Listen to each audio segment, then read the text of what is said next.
Laughing Monkey Music Show. How you doing today? I'm doing great, Sean. How are you doing today? You're doing awesome, man. You're looking good. Thank you. Thank you. Feeling good Full. too. Yeah, that is the rocking outfit. You're in a killer band. You want to talk about your band name, and a little brief bio, just so Sure. people get a taste of who you are. Yeah, I'm the singer, bass player of the Midnight Devils. We are a glam rock party band out of Omaha, Nebraska, and Chicago, Illinois.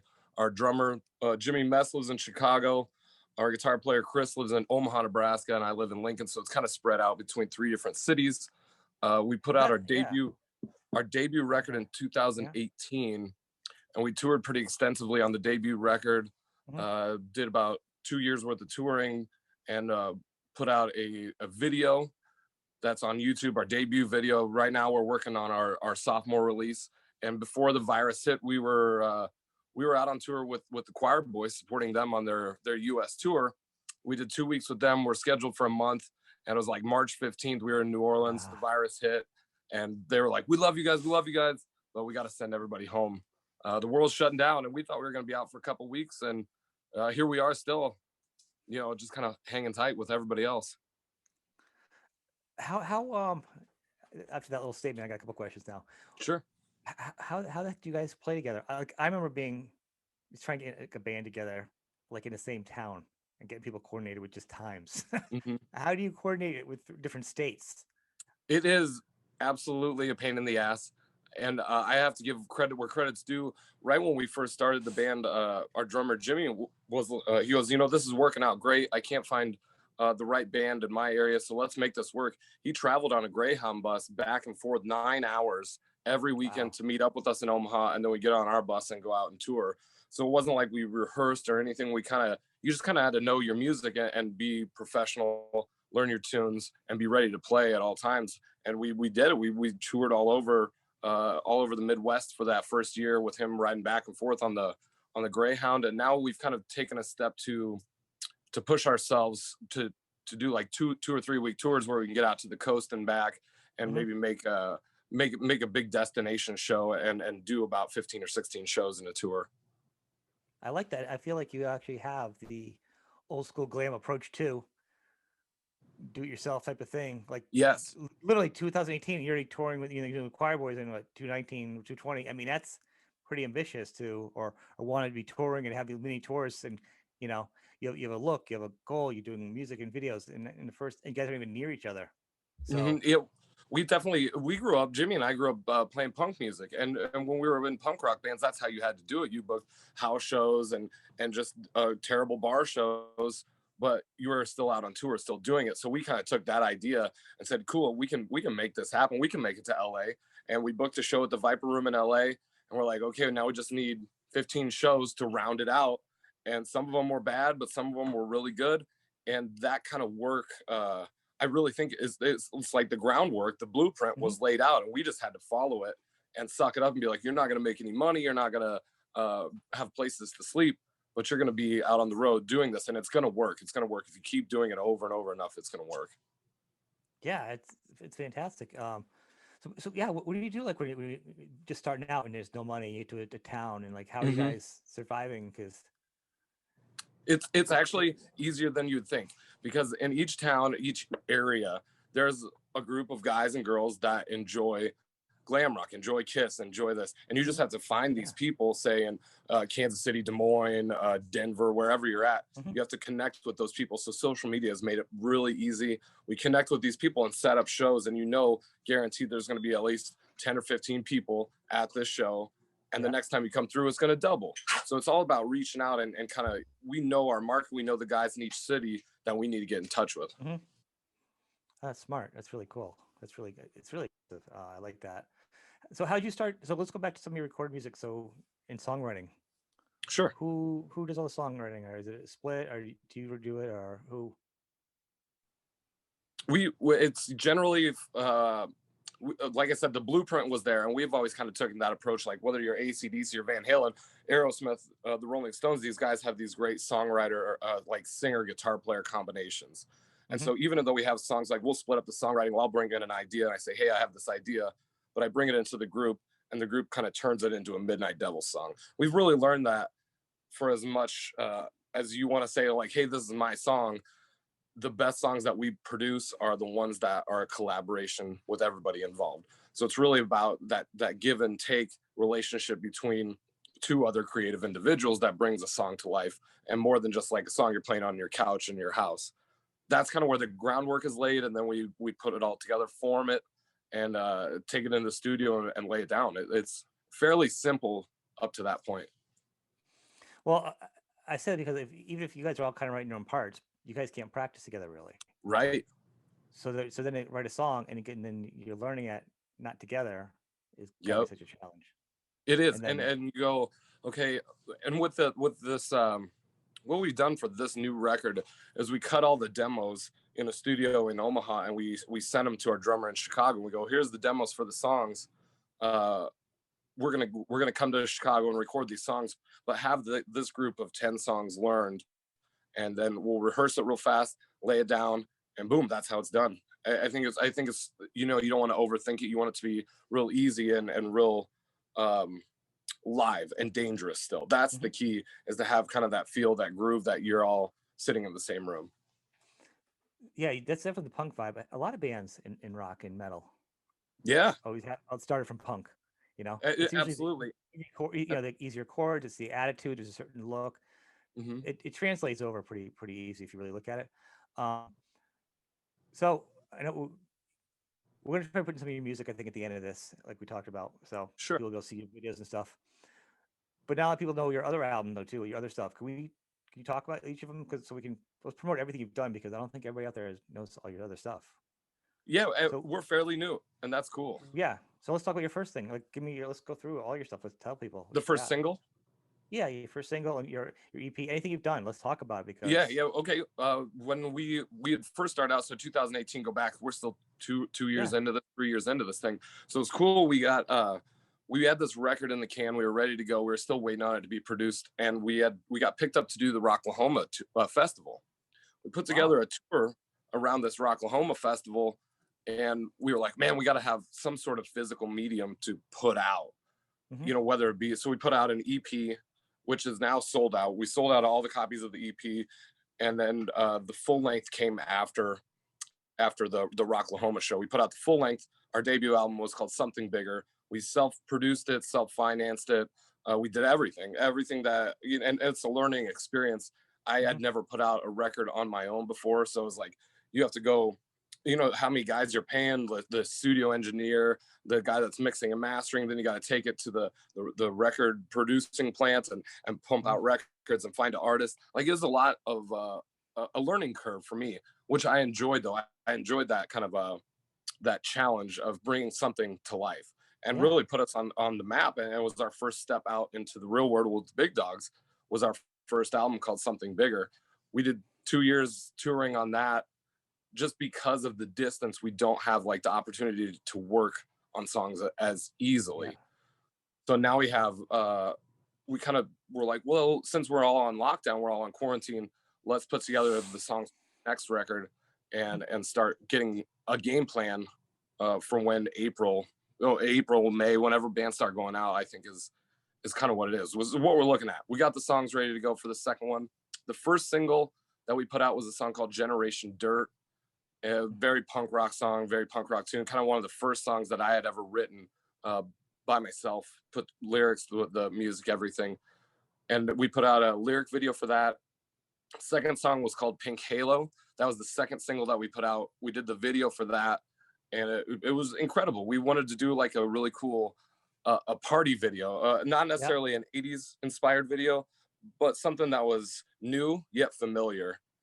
And we did it at a strip club. We had fake drugs, fake glitter cocaine. We were smoking gold joints, and it was really cool. A blast to shoot, and it turned out really great. So this is all financed by you guys. You have no small label behind you or No, anything at this point. as of right now, we are completely 100% independent, which is cool though. And I really enjoy being the boss and having the say. You know, I don't have to go through anybody else to produce a record or to do anything. We just Hmm. signed up with a management company called Samurai Management. He produced, Yep. or he manages Donnie V from Enough's Enough.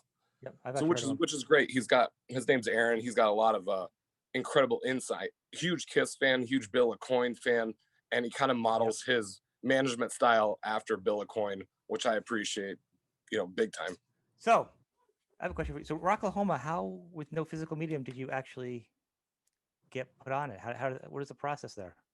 Well, we had the singles, we had the songs, but they're all digital, right? Oh, So okay. the band that we were in before is kind of an 80s hair metal band, but straight up like a cover band.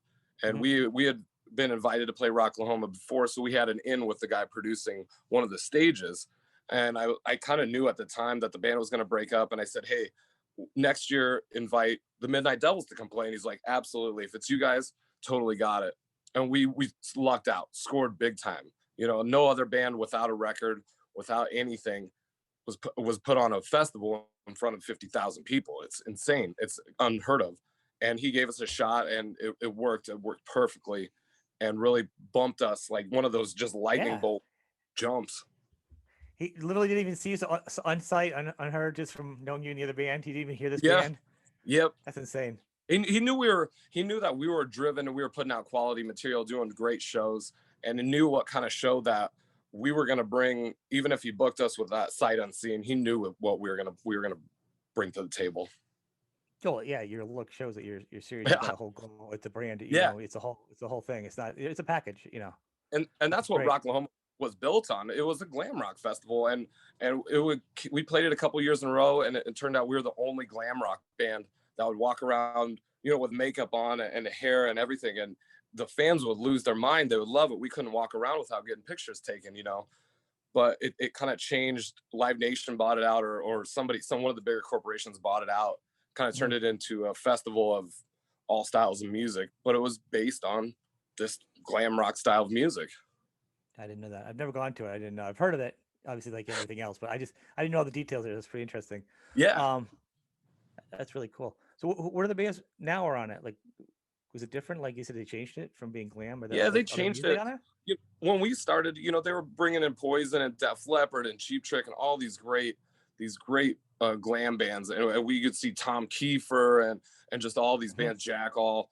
And now they've kind of changed it to where it's like Godsmack's headlining, or In This Moment, and it just is different than what it was. It's not the Oh, same rock yeah. moment because the corporation bought it out. I didn't know that. I know that those guys were playing because that's what I knew. And to say you say glam metal, hair metal, rock, like it's the term. Mhm. You know what I mean?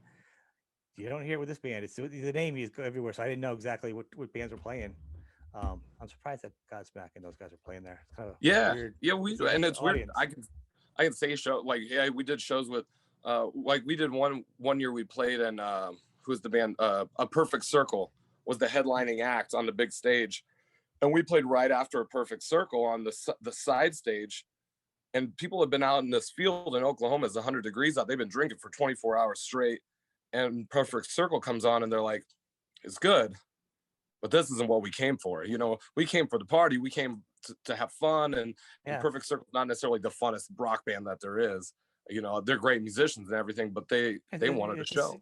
yeah, it's a serious art performance. It's kind of Yes, very much so. it's a different evening. Yep. The thought of going in front of that many people drinking all day is just horrifying on any level for any It, type of event. it is, and we always got put on really late, which I thought was cool too. We went and saw ACDC, and I saw like 20,000 people wearing these little devil horns. I'm like, Hmm. I can do this. The Midnight Devil. So I got green devil horns, and I threw out 200 of these green devil horns. Crowd looked amazing. At the end of the show, we went out into the campgrounds to go party, and you'd see people passed out in their lawn chairs still with the devil horns on. And you just see all these people walking around, and you're like, they were at our show. They were at our show. It was like a receipt. That's a really good idea. That's really good. It So worked, clearly yeah. you got a lot of promo in your heart there, a lot of promotional Yeah, skills there, huh? we grew up. I grew up especially on Kiss, and those bands that really paved the way, how to be creative outside of just your music and just your video. Good graphics. I'm always drawn to a band with great imagery and great graphics, a great presence, Hmm. more than just three guys on stage. I want more. I want to know more. What other bands did you listen to growing up? Oh, right, The- right now, like current yeah. bands. It's Current bands. interesting because generationally it's just different now. Like when I talk to people and I interview people, Hmm. because the age groups are so different. Like rock, it's like really interesting. So Yeah, and especially working at a record shop, like we get tons of stuff in, stuff I think is cool. The new stuff that came out, like I loved. Have you heard of the Wild Hearts? oh yeah, Junior Not Wild Hearts. necessarily, yeah, not necessarily a new band, but they put out an incredible new record, and I got it. And I was just completely blown away. Like they crossed punk and glam together in a way, and now they're doing it 20, 30 years later. Then I still think it's Yeah, relevant and still it's good. yeah. I remember the Wild Hearts versus Earth. I think was one of the Yeah, first yeah, bands it you was did. such a great record. Yeah, and I started at Kiss, and I went and ended up going backwards to the Dolls, to New York Dolls. So Mhm. like I kind of stumbled. The Dolls were like my second favorite band. So it was like Dolls and Ramones and kind of those cool early 70s bands. Then it was Sweet and Slade, like the Godfathers, Alice Cooper. I love Love that. I Alice love them. Cooper. Yep, yep. Yeah. So the kind of the Godfathers that set the foundation to where we are now. And a band that really influenced the Midnight Devils is a band called the Peppermint Creeps. Have you ever heard of them? As I have. Yeah, so Yeah. that was a band that we stumbled across in Nebraska. They came here and toured before like right before Tracy passed away. They were in Nebraska playing to 20 people, and I had no idea what kind of influence that this band would have on so many other glam rock fans. Yeah, because I don't know a lot about them. I remember somebody died in it, right? And then Yeah, the band they were is no more anymore. they were like that second wave of it's weird to say, like the underground. So in the 90s there was that bubblegum punk, and then they were the wave after that that kind of brought pop punk and glam together. They toured regionally, then they did one big tour of the states, maybe two big tours of the states, and the drummer passed away, unfortunately, after a show at partying one night. And he's kind of like remembered as one of the good guys and one of the guys that always represented this kind of culture. I didn't know that. Yeah, I remember seeing the image of them when it came out too. And once again, it catches your eye, drew Yep. me in, and that's how I know who they are. You know what I mean? Yep. Because I saw a picture of them. I don't know. They were same thing promoting. The look was out there. Green was a big one of their colors. I could tell you Yep. the actually nowadays you call it the poison green, but that bright neon green. Yep. And and I'm like, what do you guys sound like? Then I'm gonna check them out. Very poppy. It was, because you listen to music, I'm like, I didn't know what I didn't know what I was gonna hear. And it did feel Didn't sound very like you much. think.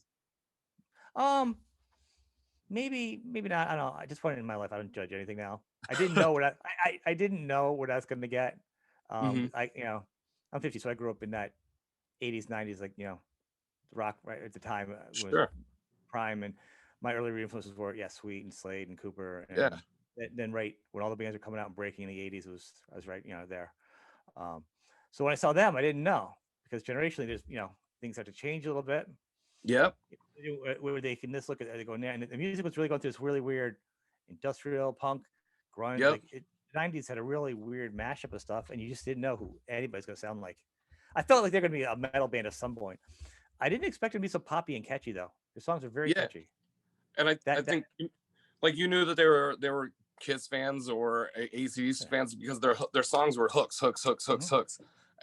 But Don't Bore Us, get to the chorus, and you knew exactly. Like I love bands like that are just Yeah, straight up. You know the song after the first time you listen to it. yeah, it was fun. So I mean, that's a really good reference there too. There was another band too like that. I can't think it was another at the same time.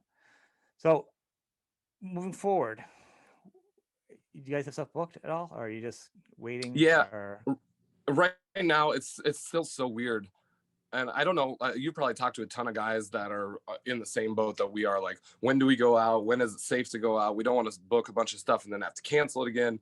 Mhm. So we kind of decided that.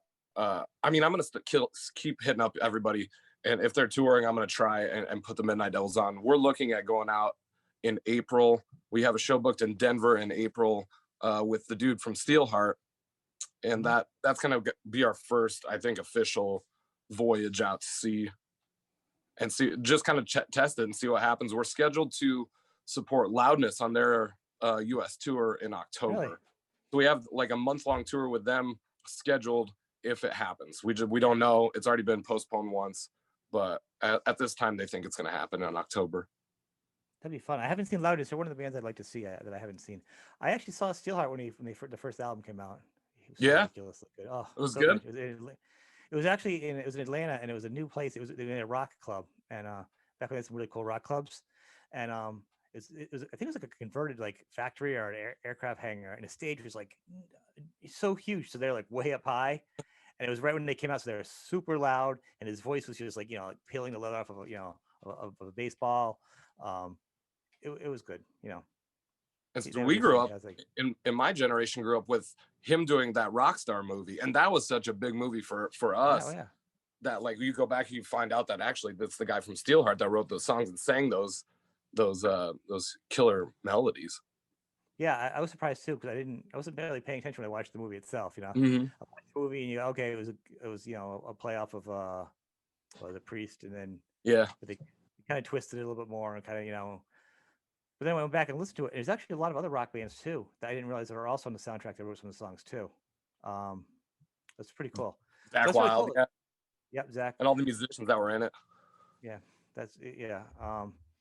Wow, that's good. That's a good deal that you got them already. That's pretty. You are Yeah, aggressively so moving. I think that'll be huge, and that's kind of what we've kind of been pushing is how do we stay on top of how do you stay relevant during this pandemic? What do you do? And with our management, Aaron's like, you got to keep posting every day. I know you don't feel like posting every day. I know you don't feel like you're engaging your fans, but everybody's sitting at home doing the same thing, which is nothing. They're watching their phones.